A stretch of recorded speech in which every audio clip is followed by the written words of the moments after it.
Welcome to Unit 2, Lesson 19, titled Solutions to Inequalities in One Variable. In today's lesson, we're going to find and interpret solutions to inequalities in one variable. We have 3 learning targets today. Number 1, I can graph the solution to an inequality in one variable. Number 2, I can solve one variable inequalities and interpret the solutions in terms of the situation. And number 3, I understand that the solution to an inequality is a range of values such as x is greater than 7 that make the inequality true. Our warm-up is 19.1, find a value, any value. Write some solutions to the inequality y is less than or equal to 9.2. Be prepared to explain what makes a value a solution to this inequality.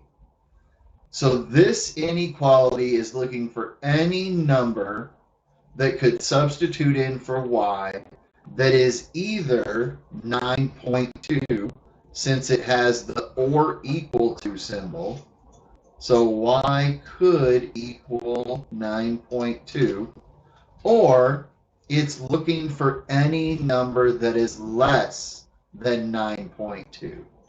So y could equal 9, y could equal 0, y could equal -1.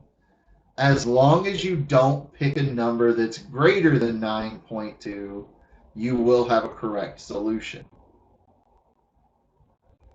Number 2, write one solution to the inequality 7 times 3 minus x is greater than 14. So what we have to do with this one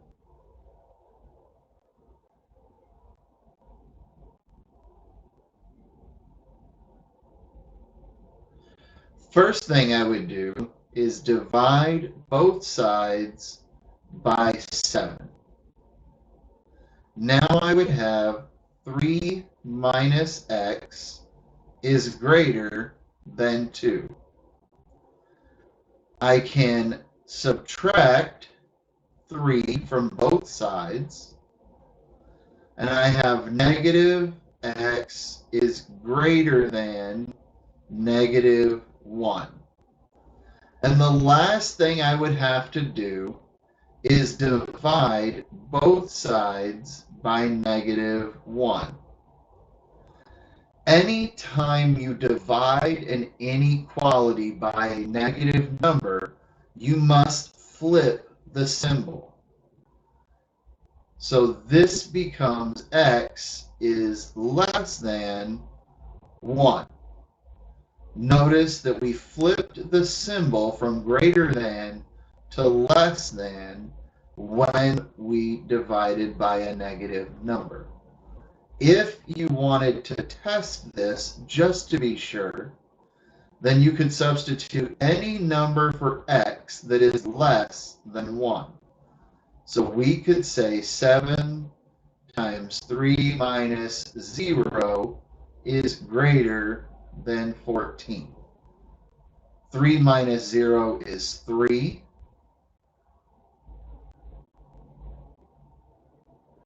7 times 3 is 21, and 21 is greater than 14. So we did this correctly. If we had forgotten to flip that, this would say x is greater than 1, so we would try 2.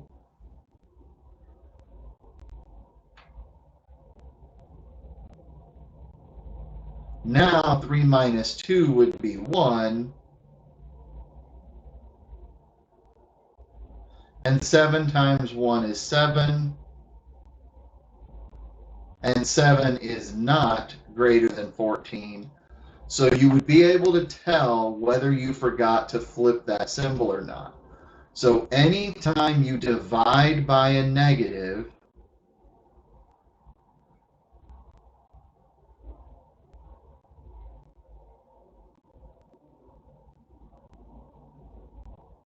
you must flip the inequality symbol.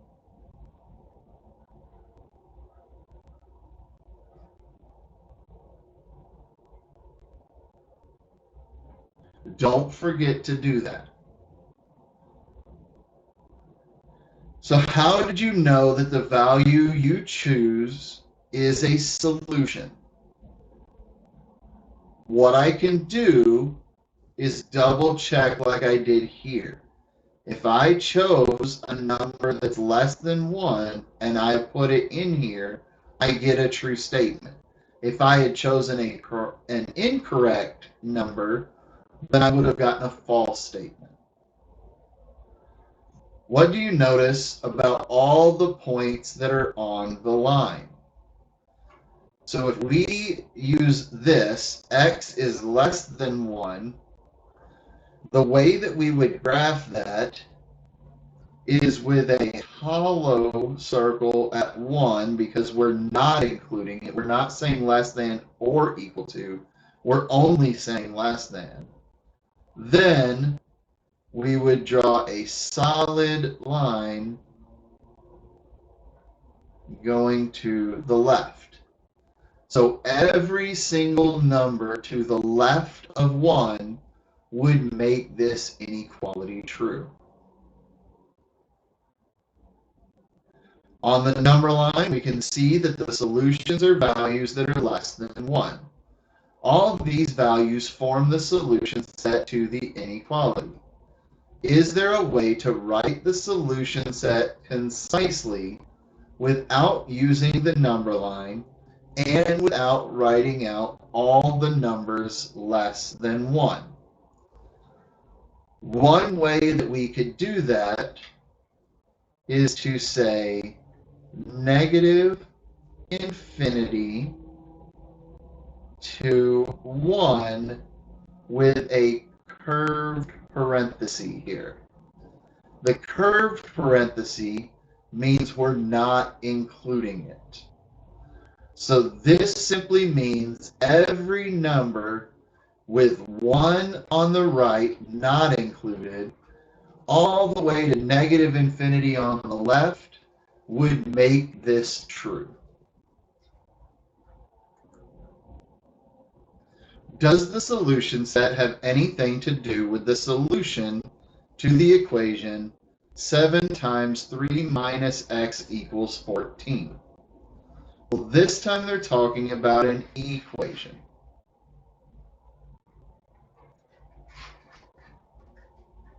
So the first thing I would do is divide both sides by 7. So now I have 3 minus x equals 2. Subtract 3 from both sides. Negative x equals negative 1. Divide both sides by negative 1. And x equals 1. So our solution set doesn't really have anything to do with the solution. The solution is kind of the farthest point right. That's kind of our ending there. We're not including 1, but we're saying everything to the left of it. Why does the solution set to the inequality involve numbers less than 1? That's because 1 makes this equation true, but it takes numbers less than 1 to make the inequality true when it doesn't include or equal to.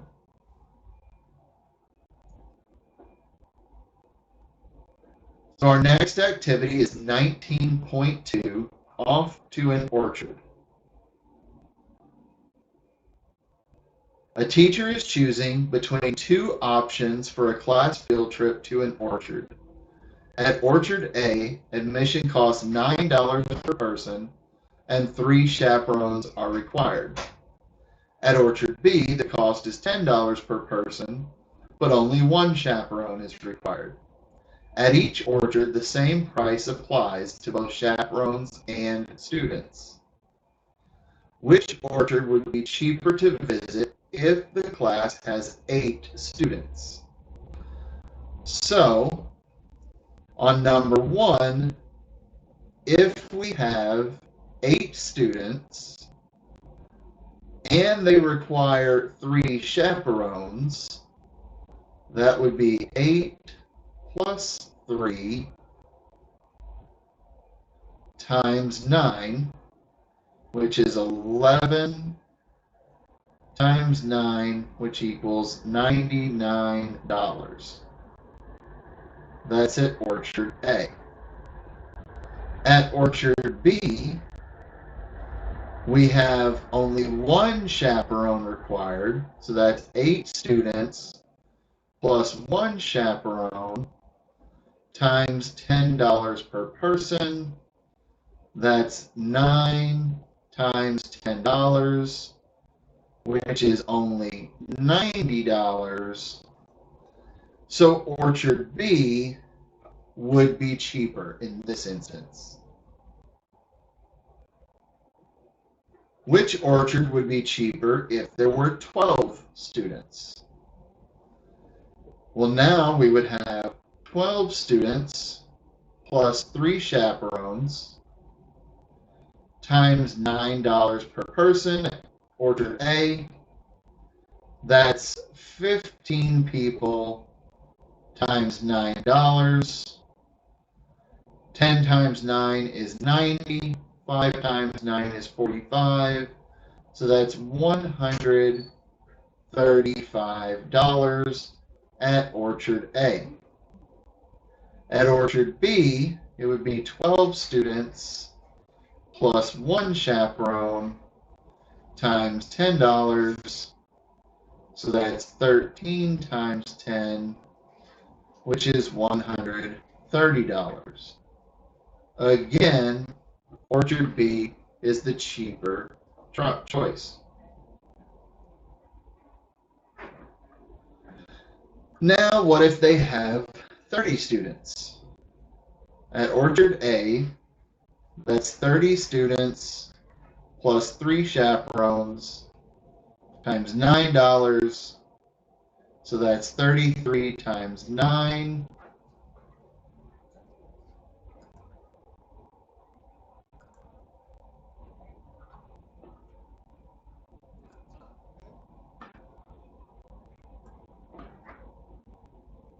$33 times 9 equals $297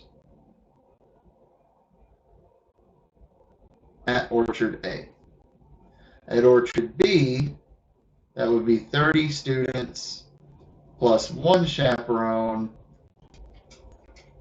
times $10. That's 31 times 10, which is $310 at Orchard B. Orchard A is now the cheapest. To help her compare the cost of her two options, the teacher first writes the equation 9 times n plus 3 equals 10 times n plus 1, and then she writes the inequality 9 times n plus 3 is less than 10 times n plus 1. What does n represent in each statement?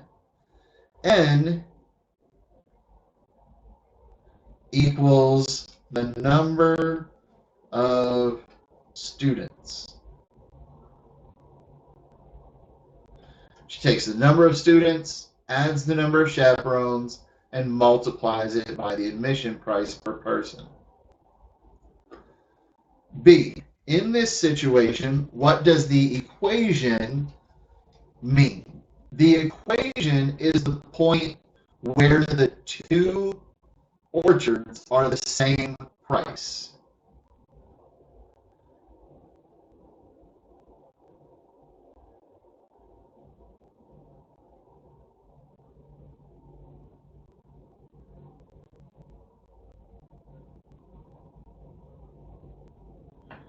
What does the solution to the inequality tell us?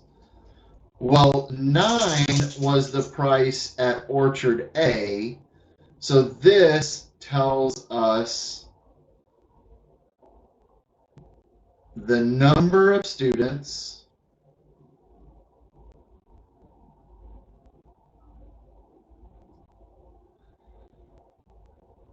that make Orchard A cheaper.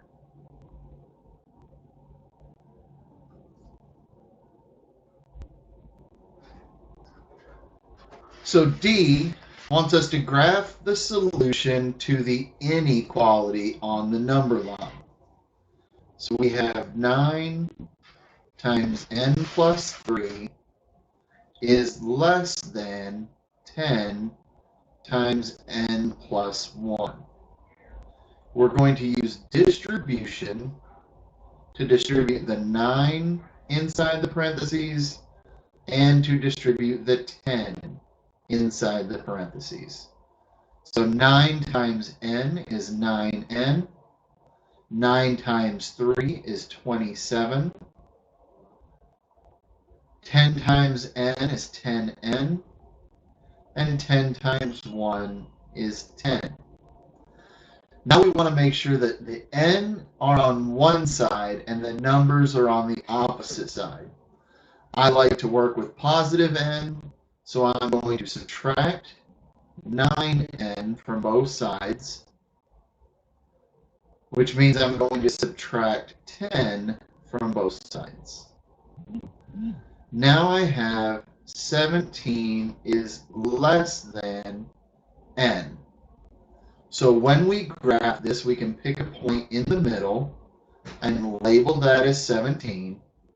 We're not including it because there's no or equal symbol to it. And we're saying that n is greater than 17 because the open n is towards the larger number. So we're saying any number bigger than 17 would make this true.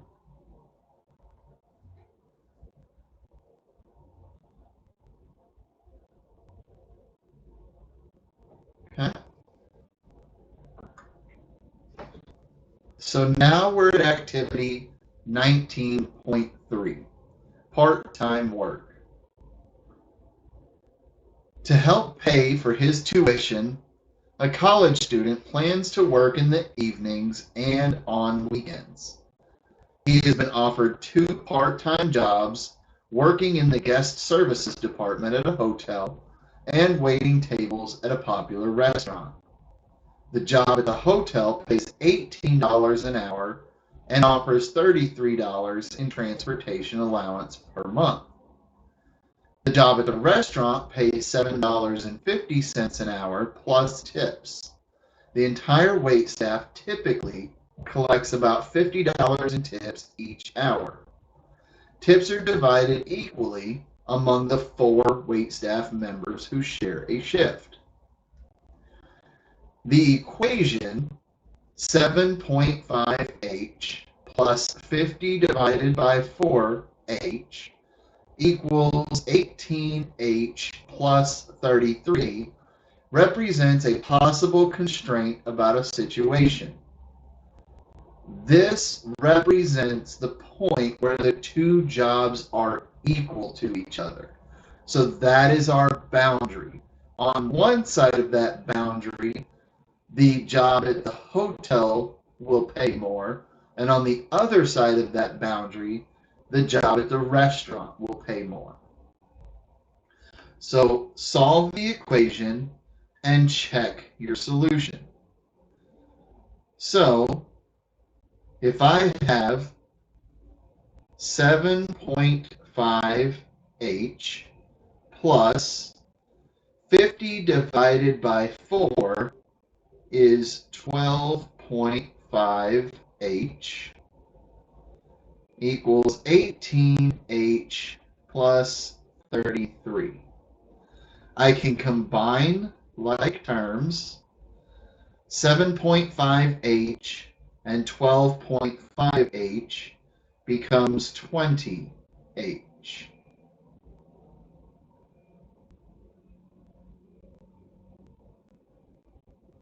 Now I'm going to subtract 18h from both sides, and I have 2h equals 33. Divide both sides by 2, and I have h equals 16.5. So my boundary is at 16 and 1/2 hours. Put a scale on the number line so that the point marked with a circle represents the solution to the equation. So this would be 16.5 hours. Then we could have smaller numbers going to the left and larger numbers going to the right.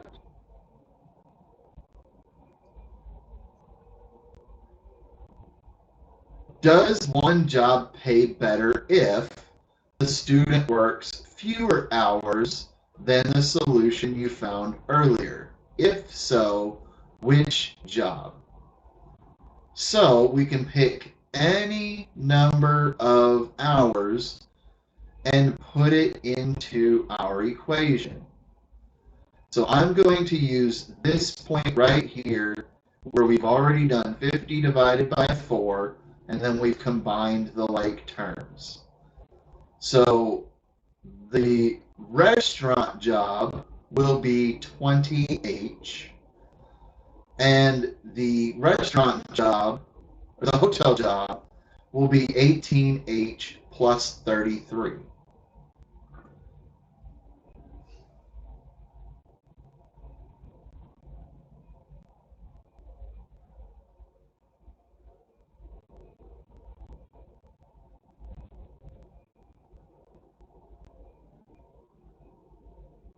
So if I pick a number smaller than 16 and a half, just to make it easy, let's go with 10. 20 times 10, and 18 times 10 plus 33. 20 times 10 is 200. 18 times 10 is 180.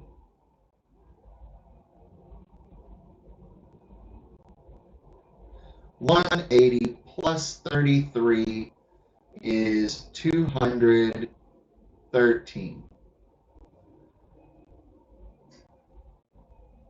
So now I could fill in my symbol.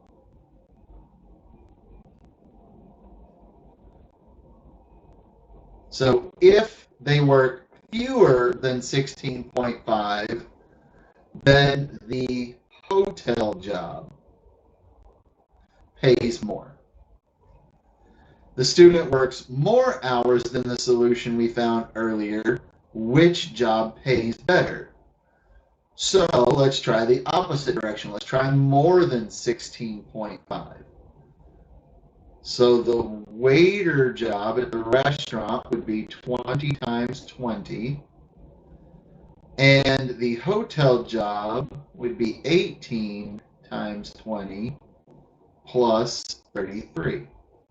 20 times 20 is 400. 18 times 20 would be 360.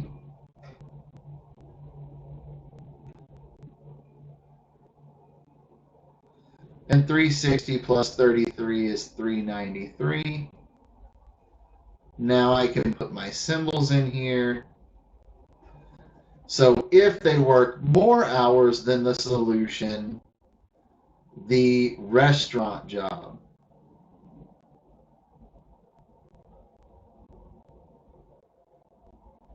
would pay more.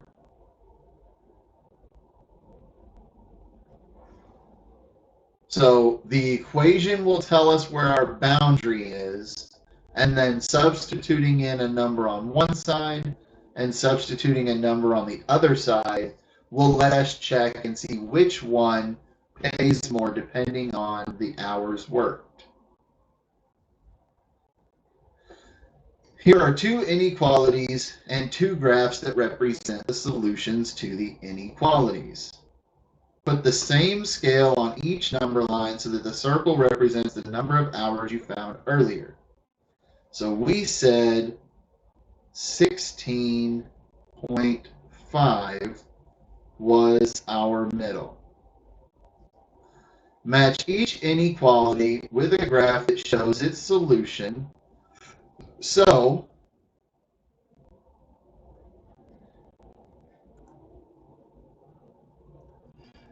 if we look previously, we said that when the hours were less than 16 and a half, we used the less than symbol. So graph B is showing the hours being less than 16 and a half. So we're going to match this inequality with this number line. And we said when the hours were greater than 16 and a half, we used the greater than symbol. So we're going to match the bottom inequality with number line A.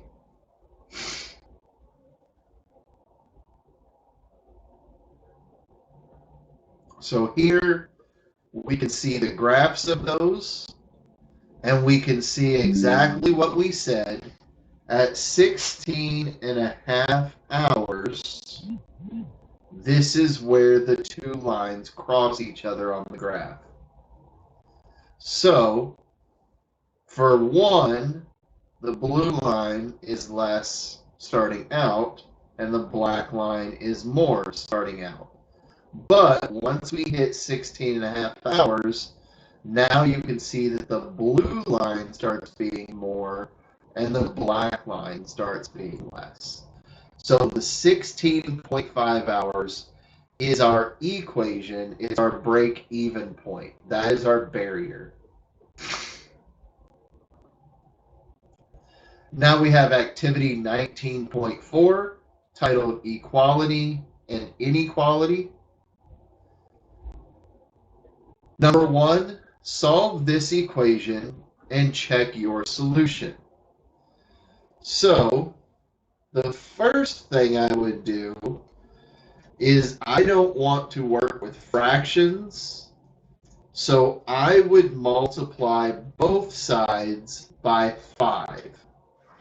If I multiply the left side by 5, I get rid of the fraction, and I now have negative 4 times x plus 3 equals 5 times 4x is 20x, and 5 times negative 12 is minus 60. Now, I'm going to divide both sides by negative 4.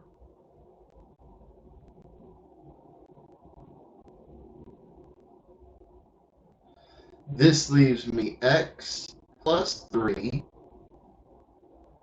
A positive divided by a negative is a negative. 20x divided by 4 is 5x. And a negative divided by a negative is a positive. And 60 divided by 4 is 15. Now I'm going to add 5x to both sides. And I'm going to subtract 3 from both sides. So x plus 5x is 6x. 3 minus 3 is 0. Negative 5x plus 5x is 0. And 15 minus 3 is 12. Now divide both sides by 6. And x equals 2. So that is the solution to this equation. If I wanted to check it, I would just substitute 2 in for x.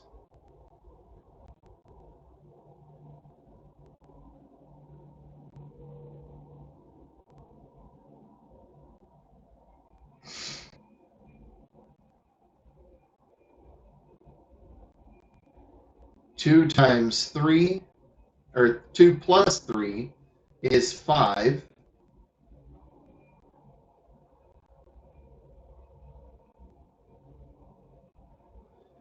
4 times 2 is 8.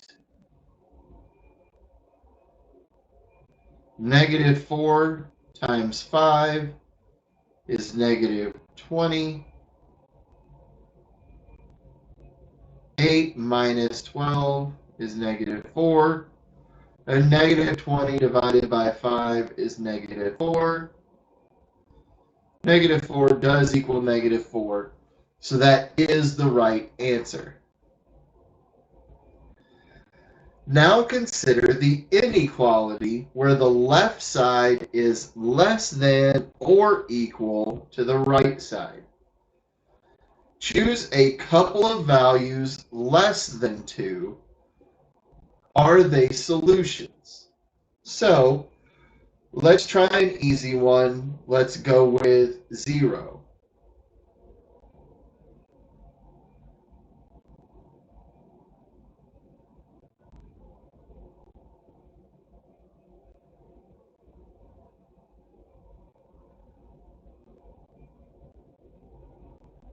On the left side, 0 plus 3 is 3. 3 times negative 4 is negative 12. 4 times 0 on the right side is 0. So I have negative 12. Negative 12 fifths is the same as negative 2 and 2 fifths. That would not be true. Negative 2 and 2 fifths would be greater than negative 12. So that is not true. Choose a couple values greater than 2 for x. So let's try something simple. Let's go with 5.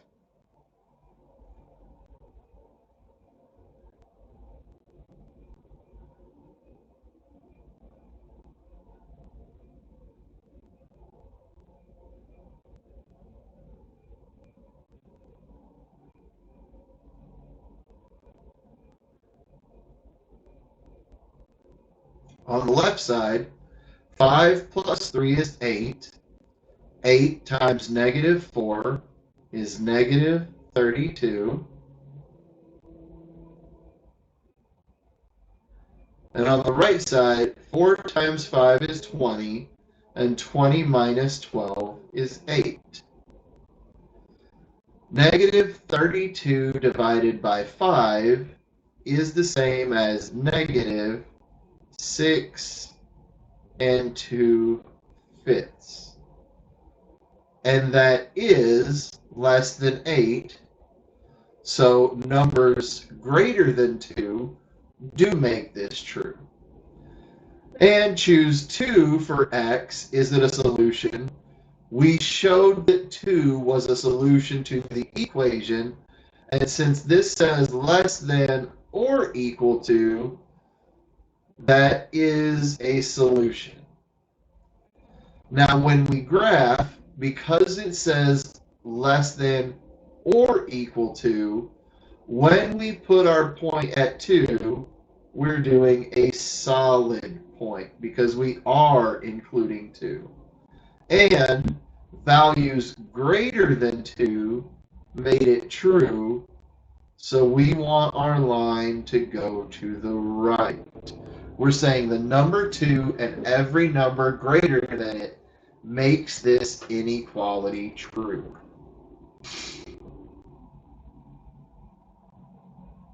So what are some values on the number line that are and are not solutions? On the number line,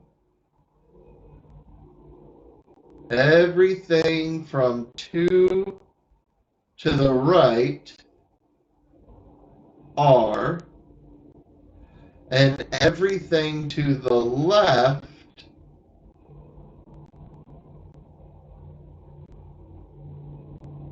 are not. And 2 is because it was or equal to.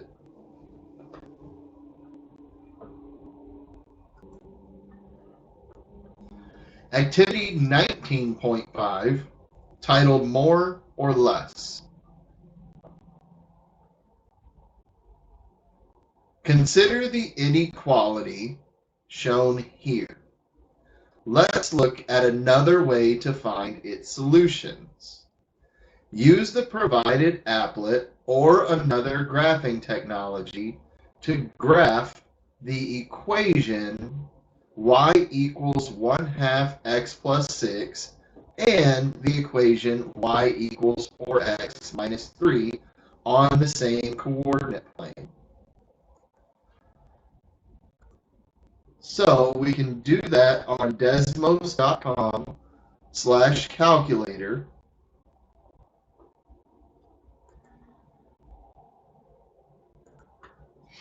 We could have y equals negative 0.5 x plus 6 and y equals 4x plus 3. So that looks like this right here. The red line is the top equation. The blue line is the bottom equation. Now remember, when we're graphing equations, that is every point that makes both sides equal. Use our graphs to find and answer the following questions. Find the values of the first and second when x is 1. So, when x is 1, we can see that the value here is 1, 5.5 for the top equation.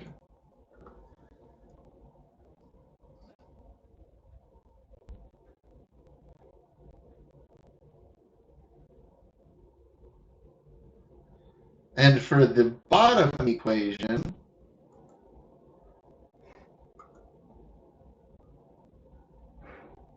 when we're at 1,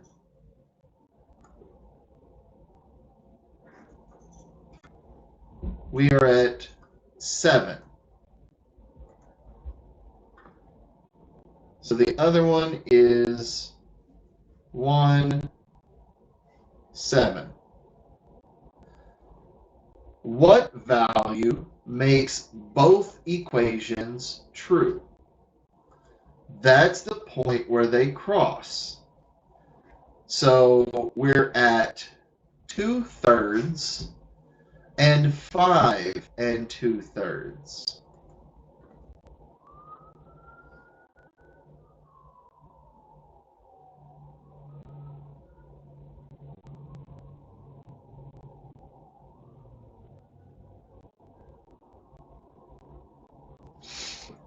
For what values of x is the first one less than the second one?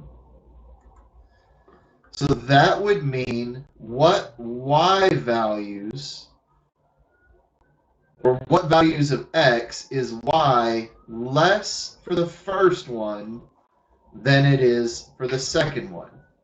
And that would be every value of x to the right of this point right here. Because as we go to the right of this point right here, the red line will be less than the blue line.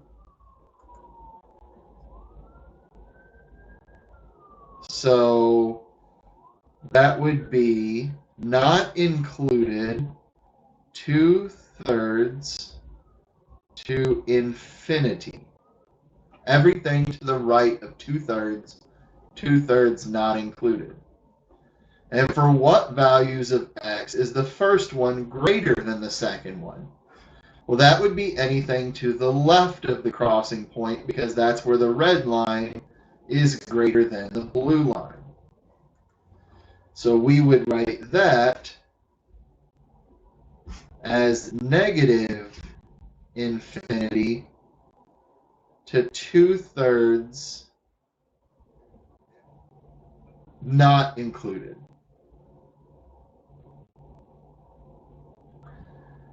What is the solution to the inequality that the left side is less than the right side? So using our graph, we just found that the solution would be 2/3 to infinity with 2/3 not included.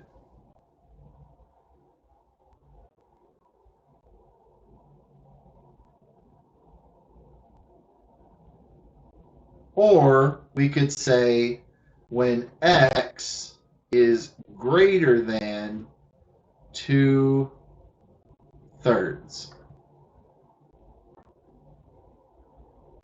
Previously, we saw that we could solve an inequality like this by first solving a related equation. Is the method of graphing similar to that process in any way? Yes, because the point where they are equal to each other is the point where the lines cross. So any point to the left of that or to the right of that is going to answer the inequalities, where we are either including the crossing point or not, depending on whether it's less than or equal to, or greater than or equal to, or just less than or greater than. How is the graphing method different? Well, with the graphing method, we can simply look at where the lines cross and then see which line is above or below. So I don't actually have to mathematically solve anything. Without the graphing, I actually have to solve and then figure out which side is less than or greater than. Previously, to find solutions to the equation, we would test x values that are greater and less than the solution and see which one would make the inequality true. How is the graphing method similar and how is it different? Well, it's quicker when we graph because now I can see the point where they cross and then determine which line is less than or greater than and just simply write it there. I don't have to actually mathematically solve it, which takes a little bit longer. Now our lesson synthesis. How does solving the equation help with solving the inequality? So the equation is going to give us that border where both sides are the same, or in graphing, it's going to give us that point where the lines are crossing each other. Then if I have an equality that says the left side is greater than or equal to the right side, now I'm going to say that my solution is that point where they cross included, and whichever side makes that left equation greater. So it's the higher line.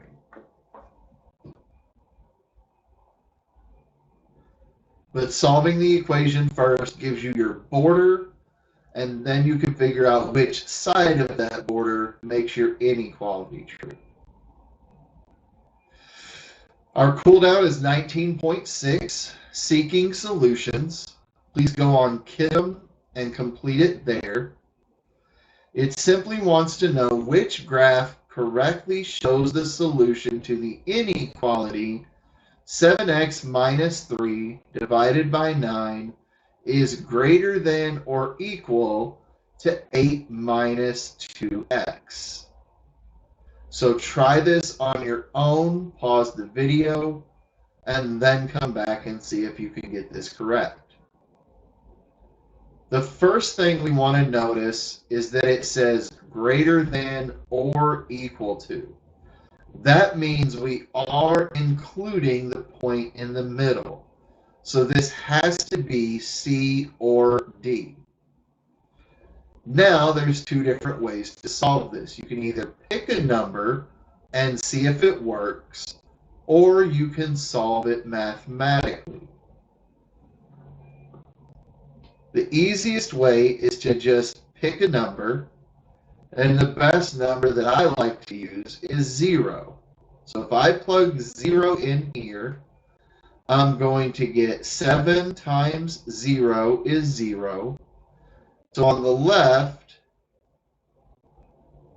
7 times 0 minus 3 divided by 9 is greater than or equal to 8 minus 2 times 0.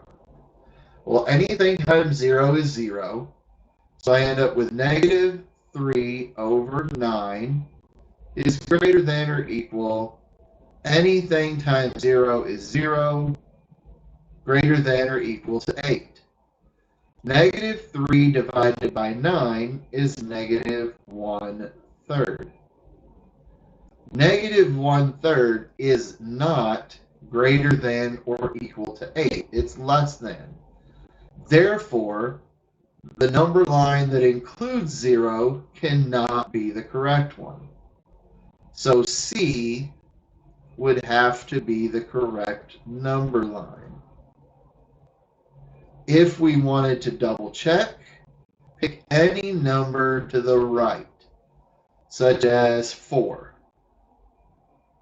7 times 4 minus 3 over 9 would be greater than or equal to 8 minus 2 times 4. 7 times 4 is 28.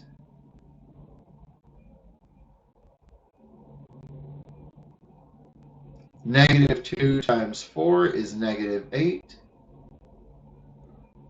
28 minus 3 is 25. 8 minus 8 is 0. And 25 divided by 9 is 2. And 7/9 greater than or equal to 0. That's true. So C is the correct answer. So if you go back to our learning targets for today, you should be comfortable with all three of these learning targets. If you are not, please take class time and get clarification on these from me. That way you can be prepared moving forward into the rest of the lessons before our test on December 1st.